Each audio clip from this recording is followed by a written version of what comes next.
Hi everyone, welcome to our second comments video. We're going to be looking at some of the comments you've posted on other videos and answering some of your questions. So right. first up, Karen, what have we got? Okay, so we have a user, HK Funla, said, I came here after seeing you in Off the Great Wall and thought your stuff was for Kento. And she was really upset because a lot of what we do is in Mandarin. Yeah, well, yeah, I mean, basically most of everything we do so far is in Mandarin.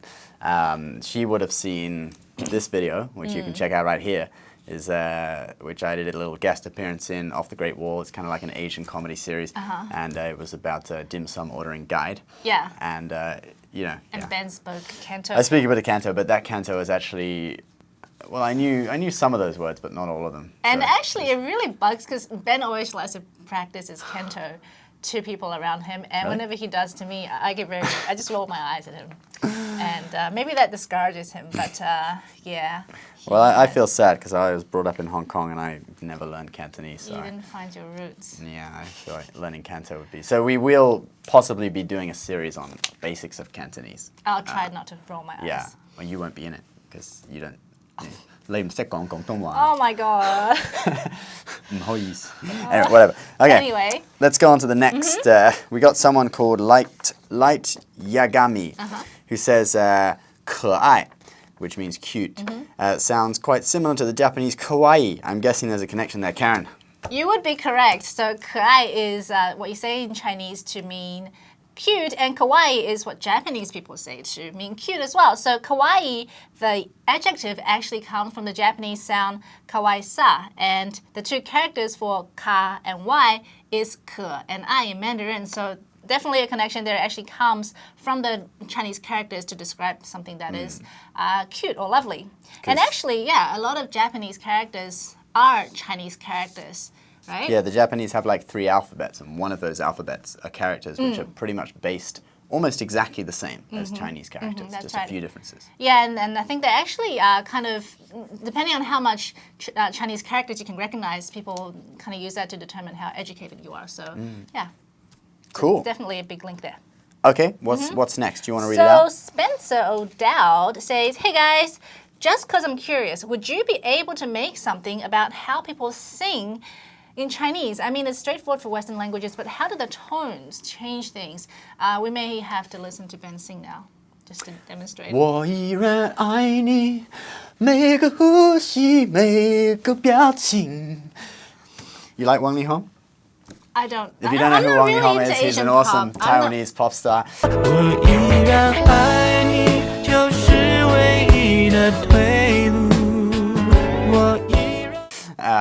One of my personal favorites. You're not really doing justice to his And that was an song, awesome video as well. Wong Fu Productions did the music video for that. It's also one of my favorite YouTube interesting. channels. Yeah. Shout out to you guys. But anyway, so yeah, as you heard Ben before, if he didn't mangle the song too much, the tones kind of goes out the window a little bit when you sing in Chinese, and you really just got to follow the melody of the song, right? Yeah, I mean, that's my understanding of it. I listen to a lot of songs. Obviously, that you have to keep in tune with the music, so you're not always going to be doing the same tone because it could kind of... It goes up and down, and how it connects to the next word and the previous word, or change it a little bit.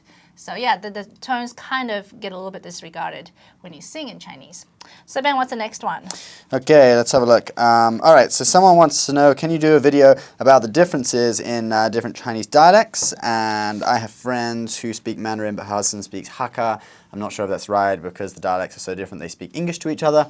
Also, can you add some words or sayings that they would only say in those dialects? Okay, well, yeah, definitely. Hakka, you did say that correctly. Hakka is another dialect. And basically, China, I think that's the great thing about Chinese. The written character is what everybody can understand, even though you're from different parts of the country and you may speak a different dialect, but if you have written language, everybody can recognize it. And yeah, Mandarin and Hakka is very different. To that point, when I was in Taiwan, someone said this to me. They gave me some French and they said, oh, could you just read that for me?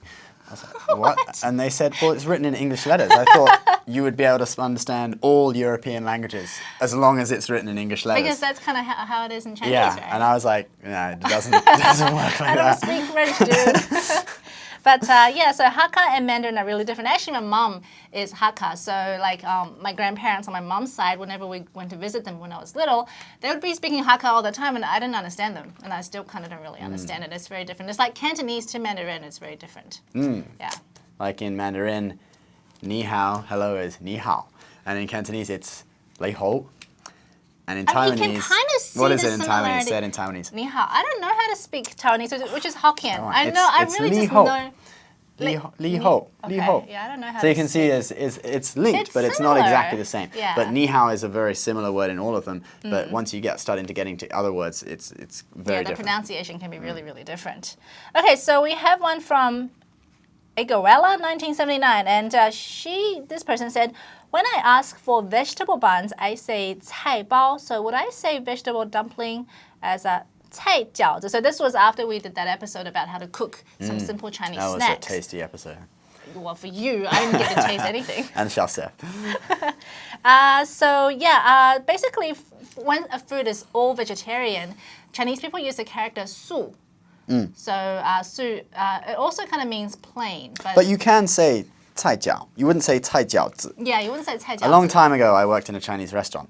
A long time ago. And they used to say 菜饺 for okay. vegetable dumplings. I'm You much could also say 素饺. Yeah, 素饺. I'm much more used to people saying 素, like 素包子, really? 素饺子. Yeah, like 素菜, like vegetarian. It yeah.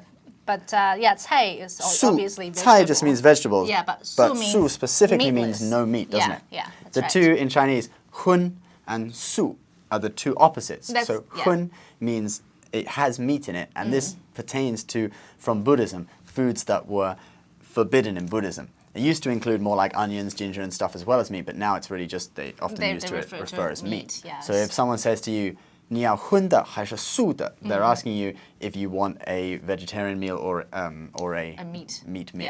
Yeah. Yeah. And in like Taiwan and China, it's actually quite hard to find vegetarian dishes unless you go to a kind of Buddhist restaurant that Yeah, caters to that usually has that monks. connotation if it has like a 素菜馆. It's usually like a 素 restaurant. It's a For Buddhists. yes, Yeah. basically for Buddhists. I used to go to one quite close to Shida. Oh, in Taiwan. In Taiwan, yeah. It's a But what Buddhist I've never restaurant. really quite understood is when people go to these vegetarian restaurants, they always have like meat imitation foods. And to me, I didn't really think about being vegetarian as like not killing an animal just for the taste. So I never quite understood why people wanted something that tasted like meat but wasn't meat, right? Yeah, but anyway. that is strange. Okay, on to the next question. So, I'm curious. If you learn traditional characters, is it easy to understand the simplified versions? It doesn't seem very intuitive to me. I guess it's like somebody learning the letter A and then being presented with lowercase a. I would never guess they're the same sound if I didn't learn it previously. Yeah, so they are actually quite different, traditional and simplified. Traditional characters are basically what was used in China for thousands of years. Yeah. And the simplified characters usually really just came in after the Communist Party took power during the 1949s. And yeah, basically it is a simplified version of Chinese characters. And when I grew up in Taiwan, and so I learned the traditional form, which is, aside from mainland China, most other places use traditional. Yeah, everywhere outside, apart from Singapore, everywhere outside of China uses traditional, I think. And they can be quite different. I mean, there are some characters in simplified Chinese that already existed, right, in traditional Chinese, but they just use the more formal way of Yes, some of the writing characters had many different ways of writing it, and in mainland China they just picked the simpler That's version. right. Yeah, but there were some characters that were basically Just made up. created. Yeah, there were some that were made and up. like you Toll, head.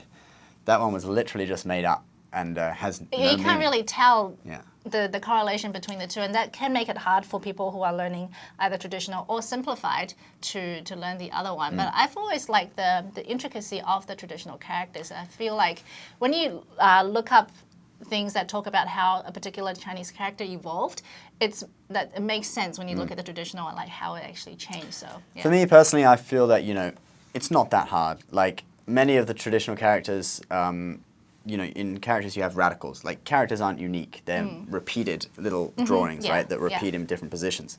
So as long as you know, that this little thing is always simplified like that, when you see it in another character, you'll know, that's the simplified version of it as a part of this other character. So it's not like you have to learn all these unique simplified characters, another set. They're made up of components. Yeah, you So can there kind are of a few recognize that are it. unique, like Yeah. Toll.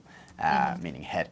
But I think personally, if someone learns Chinese, they should learn simplified and traditional because, you know, You'll at see least to both, read. yeah. Like you learn to write one. You got to pick one to learn to write, but you must learn to read both because otherwise you're limiting yourself so much. Like mainland China is a huge market with loads of stuff being produced, but more authentic Chinese culture is actually written by people outside of mainland China. Yeah, like often, if you want to read like the classic texts, a lot of them will be in traditional Chinese, and if you only know the simplified version, you won't really be able to read those traditional texts. And sometimes people outside of, like people in Taiwan and Hong Kong sometimes have like scholars and stuff, sometimes have a better understanding of Chinese culture.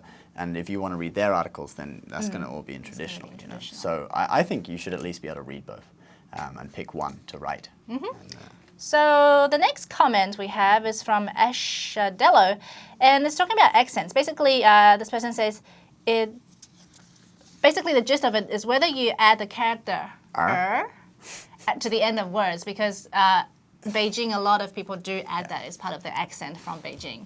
So Ben actually likes to show this off by adding you do to the ends of a lot of words, and I just roll my eyes at him again. Well, it's not showing off. It's just I learned, my first year of university was a Beijing Hua, like Beijing accent. The textbook we used is a Beijing accent textbook. So, like, people in Taiwan, when they say where, they say nali, and people in Beijing, when they say where, they say nar. Nar. Yeah, and people in Taiwan say 那边, people in Beijing say 那边. Na bier, yeah. Yeah, and you know, it's a lot of. I mean, it's not something you necessarily have to add, but if you do add that in, it kind of, you try to give the impression that you're from that particular part of the country, right?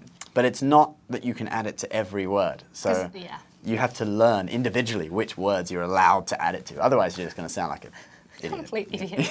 That's trying that. Ni hao. Like, you can't add it to ni hao, by the way. It's not. Maybe we can do like an episode about which kind of words you can add it to. That would be good. Yeah, like 学标准的儿化. Study standard 儿化. But 儿 is also the character for child, so it sounds like you're teaching people how to talk like a kid, which isn't the case. Maybe anyway, we can get Peggy back because she's from Beijing. And she has a good Beijing come back accent. for one episode to do Just to Beijing do Hua. that. Peggy, by the way, Beijing is producing the Asian Beauty Secrets. Asian Beauty Secrets. It's a really cool channel if you want to learn about how Asian beauty. people like. Maybe the guys, it's not so suitable for you. Or you can learn and impress your girlfriends. Yeah, that might be cool. Yeah.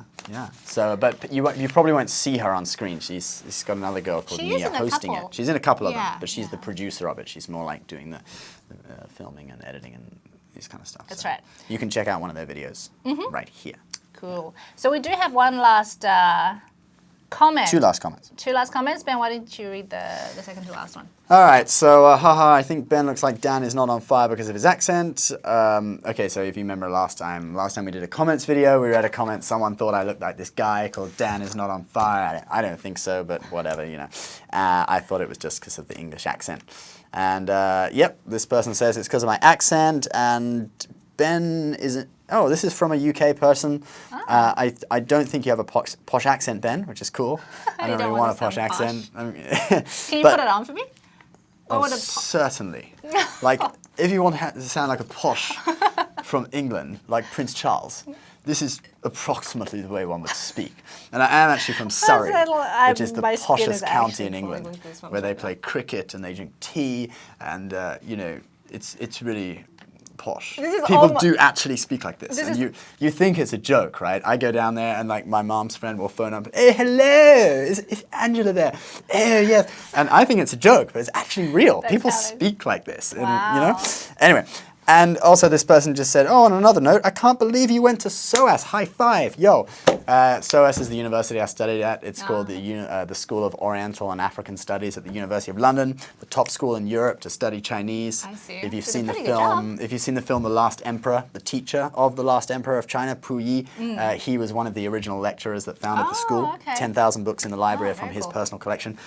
Reginald. Do you have this like memorized in your brain and just rattling off? Yeah, it's a name drop. Oh, you know, gosh. Just you know. On to the next question, Kat. So what is this last one? So something about my haircut. Oh, somebody commented on Ben's, what is it? Dang, nice haircut. Yeah. A few people actually said that. And then there's another one. Haircut looks good. Yeah. So how often do you cut your hair, Ben? And what do you do to style it? Well, this, it was a bit long for a while. And that's probably why people like nice haircut, because it was noticeably too long. I do have a little bit of an issue with hair coming from the sides. I do like your just woke up haircut that you sometimes walk into the office with. I wonder if you have any pictures. Okay, if I can, a lot of I'll effort try and to find a do picture and post that for you. I'll post a picture. Yeah, that's cool. So actually, this haircut comes from a Chinese hairdresser in Flushing, $7 in Flushing, New York. It's like the other Chinatown with more people from Taiwan and Fujian province. And I'm not very good at describing haircuts in Chinese. I didn't really learn that vocabulary, maybe we can do it. hairstyles. Okay. So I just went there and I found this picture of some guy who looked kind of like Justin Bieber, and I just pointed out, I was like, hey, I'll have it like that, it's in a magazine. And the guy was like, yeah. Haven't you had people tell you that you look like Justin Bieber? I don't really see the similarity. I get 3 people, Justin Bieber, Jim Carrey, and Zac Efron. And one time, yeah, I can see Zac Efron, people actually. individually say this to me, but one time I was in Times Square and I was just standing there, and 3 people who were all friends together, they came past, and in line they went, Justin Bieber, and the next guy went Zac Efron, the next guy went Jim Carrey, and I was like, what the hell? What is going on? Like, why? That was crazy, right? That's a bit weird. But okay, so I don't think I look like Bieber. No, I don't think you look like Bieber. Zac Efron, maybe Zac. The nose is kind of similar. Maybe, yeah. And Jim Carrey, like maybe a young. I don't know. I don't see But people always say this. I don't know where it comes from. Turn to the other side and see your other side profile. Do a slow turn. Oh my god. 自爱狂. Let's Yeah, this was supposed to be a comments video, but we're actually teaching vocabulary. All right. With that, what do you guys think? Do you think, who does Ben remind you of the most? Okay. And what else would you like to know about Chinese? Yeah, send us, leave your answers in the comments, or you can always send us an email at studychinesenow@gmail.com.